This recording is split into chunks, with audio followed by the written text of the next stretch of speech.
Seja bem-vindo ao canal Um Ex-Ignaro Lendo, meu nome é Samuel Carvalho e hoje nós iremos falar sobre esse clássico, a obra-prima de Eça de Queiroz, O Primo Basílio. Em primeiro lugar, deixa o like nesse vídeo e compartilhe para os seus amigos se você gostar do conteúdo. O livro foi publicado em 1878 em Portugal e certamente causou um alvoroço na burguesia lisboeta, que é duramente atacada por Eça de Queiroz, devido à grande hipocrisia e degradação moral da mesma.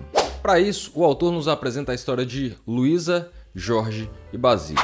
Luísa era uma bela senhora que vivia regaladamente a sua vida sem nenhum tipo de esforço e que ocupava sua ociosidade lendo romances franceses. Ela era casada com Jorge, um engenheiro de Minas, que vez ou outra viajava para conseguir o seu sustento. Eles tinham uma vida onde não eram pobres nem muito ricos, tinham uma vida confortável. Durante uma das viagens de Jorge, Luísa recebe em sua casa a visita do seu primo Basílio e eles vivem um adúltero caso de amor. Para sua infelicidade, a governanta da casa descobre, por meio de cartas trocadas entre eles, o romance oculto. Ela passa então a chantagear Luísa em troca de dinheiro para que o caso não fosse revelado a Jorge. Basílio, ao perceber a situação, abandona Luísa em Lisboa e retorna a Paris, deixando Luísa à sua própria sorte. E é nesse clima de tensão que a história é belamente desenvolvida pelo autor.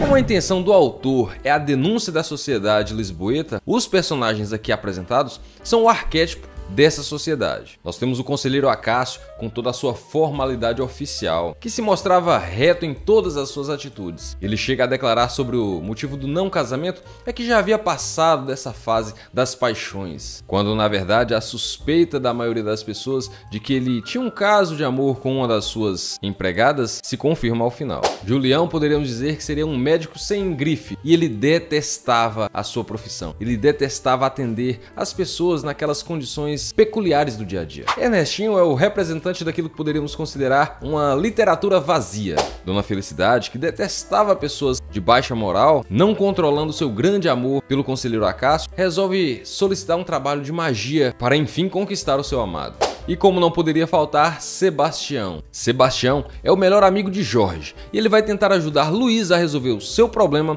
com Juliana, a governanta. Você verá ao longo da história que Sebastião é a representação de tudo aquilo que há de bom no homem. Sem muitas dificuldades, você perceberá que Luísa é a representante da futilidade do ser humano. Luísa vivia tão presa aos romances que ela não conseguia perceber a realidade da vida. Por isso, quando ela encontra Basílio, o grande desejo dela era viver aquele grande amor que parecia ser semelhante àqueles que ela encontrava nos romances que ela lia. A grande pedra de tropeço para Luísa aqui é que nós não estamos diante de um conto de fadas. A história que envolve Jorge, Luísa e Basílio se encontra na fase do realismo. E por fim nós temos ainda Basílio, que é a representação do malandro, aquele que busca o prazer, mas sem nenhum tipo de compromisso com Luísa. Ele faz inúmeras juras de amor, promessas para Luísa de inclusive levá-la consigo. Mas quando o caso é descoberto por Juliana, ele imediatamente dá linha na pista. Esse é o tipo de homem e de figura que Basílio aqui representa. Então o que nós temos aqui é muito mais do que um romance que fala de traição, mexerico e outras coisas. Nós temos aqui algo que nos leva a refletir de fato sobre a sociedade daquele tempo e do nosso tempo. Por exemplo, a situação de Luísa, quando ela é descoberta por Juliana, ela fica tomada por muito temor, porque ela sabia das consequências que poderiam vir sobre ela: perder o marido, ser colocada por ele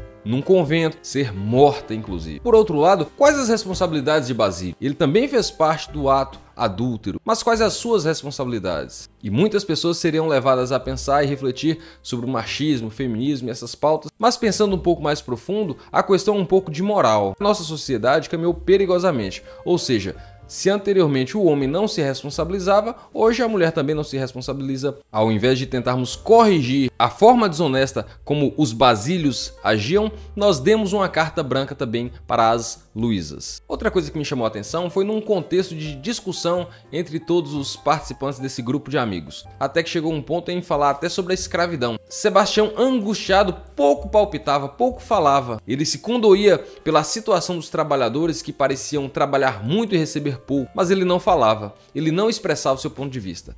Quantas vezes nós temos opinião contrária à maioria, mas nós optamos pelo silêncio. E aqui nós temos exatamente essa situação. Alguém bom e que prefere se calar. Outra conversa chocante foi a de Luísa e Leopoldina. Leopoldina era uma amiga de Luísa e Jorge não gostava dela. Ela era casada e traía o seu marido, e isso era conhecido pela maioria das pessoas. Então Jorge não queria aquela mulher em sua casa e não queria que Luísa tivesse amizade com ela. Quando Luísa apresenta para Leopoldina a sua situação, as suas dores, a sua angústia pelo que estava acontecendo, Leopoldina abre o coração e diz que tinha muita tristeza pelo que havia acontecido com ela. Não pela traição, não pelo que havia acontecido, mas a tristeza dela era ser descoberta. É que todo mundo sabia da situação e assim todos a evitavam. No campo das máscaras morais, Leopoldina foi aquela que teve coragem de retirar e pagar o preço de tudo isso. Mas ela apontava a situação de uma outra senhora que fazia semelhante coisa e que, como ninguém sabia, todos aceitavam ela como uma santa mulher.